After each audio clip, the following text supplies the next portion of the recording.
Hi friends, இப்போ நம்ம என்ன பார்க்க போகிறோம்னு கேட்டால், ஆட்டு தொடையை வச்சு எப்படி தந்தூரி செய்யலான்னு சொல்லி வாங்க பார்க்கலாம். ஃபஸ்ட்டு கறியை நல்லா கழுவி எடுத்துக்கலாம். நல்லா சுத்தமாக கழுவி எடுத்துக்கங்க. முடியெலாம் இல்லாமல், ஆட்டினுடைய முடியெலாம் இல்லாமல் சுத்தமாக கழுவி எடுத்துக்குங்க. அதுக்கு பிறகு கறியை நல்லா பீஸ் போடக்கூடாது, கீறி விட்டுக்கணும். அப்போனா தான் மசாலா நல்லா உள்ளே இறங்கும். இப்படி நல்லா என்ன பண்ணணும், அங்கங்கே அப்படியே கீறி விட்டோம்னா தான் மசாலா நல்லா பிடிக்கும். வெறுமனைக்கே சும்மா மசாலா மட்டும் போட்டோம்னு சொன்னால் மசாலா கறிக்குள்ளே ஏறாது. அதனால் என்ன பண்ணணும்னு கேட்டால், இப்படி நல்லா கறியை நல்லா பொளந்து விட்டு எடுத்துக்கணும். இப்போ இஞ்சி பூண்டு பேஸ்ட்டு, தேவையான உப்பு, மஞ்சத்தூள் இதெல்லாம் போட்டு நல்லா மசாலாவை தடவி எடுத்துக்கலாம். இந்த இஞ்சி பூண்டு பேஸ்ட்டு, மஞ்சத்தூள், உப்பு இது நல்லா கறியில் நல்லா உள்ளே இறங்குற மாதிரி நல்லா அந்த கீறி விட்ட இடத்துல எல்லாமே நம்ம என்ன பண்ணிக்கணும், தடவி எடுத்துக்கணும். அப்போனா தான் கறி நல்லா டேஸ்ட்டாக இருக்கும்.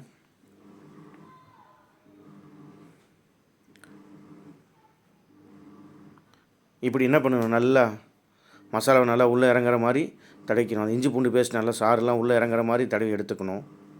அதுக்கு பிறகு ஒரு குக்கரை அடுப்பில் வச்சு, குக்கருக்குள்ளே கொஞ்சமாக தண்ணி ஊற்றி அதுக்குள்ளே ஒரு பாத்திரத்தை வச்சு கறியை உள்ளே வச்சு குக்கரை போட்டு மூடிடணும். ஒரு 5-6 விசில் நல்லா கறி வேகிற அளவுக்கு ஒரு அரை பதம் நல்லா கறி வெந்த பிறகு எடுத்துடணும், குக்கர்லேருந்து எடுத்துடணும்.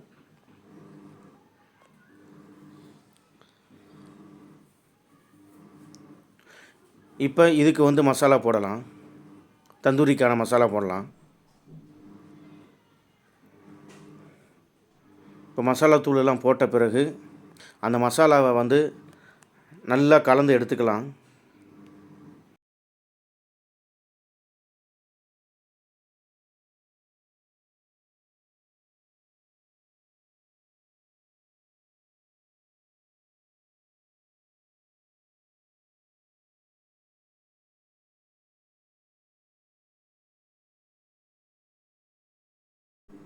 இப்படி என்ன பண்ணணும், நல்லா மசாலா போட்ட பிறகு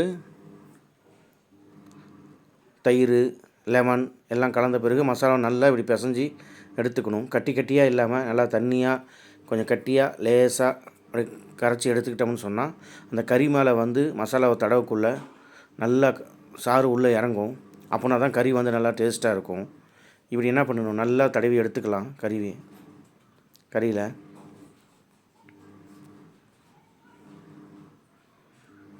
நல்லா ஒரு இடம் விடாமல் நல்லா மசாலா ஃபுல்லாக தடவி எடுத்துக்கணும்.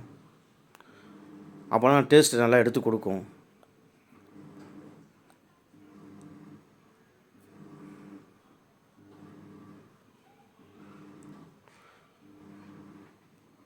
நல்லா தடவி எடுத்துக்கலாம். ஒரு 10 நிமிஷம் அப்படியே இந்த மசாலாவில் ஊறுற மாதிரி அப்படியே வச்சுக்கலாம்.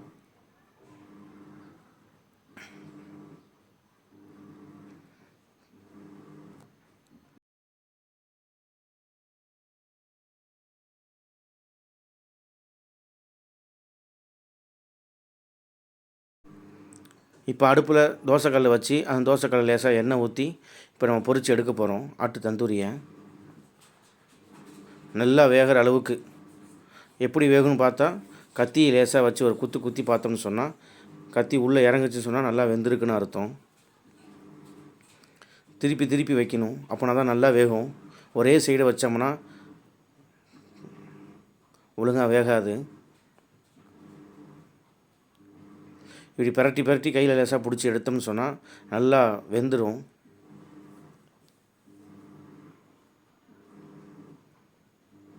இப்போ நல்லா வெந்துருச்சு, நம்ம எடுத்துக்கலாம். வாங்க, அருமையான மட்டன் தந்தூரி ரெடி. இந்த வீடியோ உங்களுக்கு பிடிச்சிருந்தா சப்ஸ்கிரைப் பண்ணுங்கள், ஷேர் பண்ணுங்கள், லைக் பண்ணுங்கள், பெல் பட்டன் அழுத்துங்க. அடுத்த வீடியோவில் நம்ம சந்திப்போம். பாய்.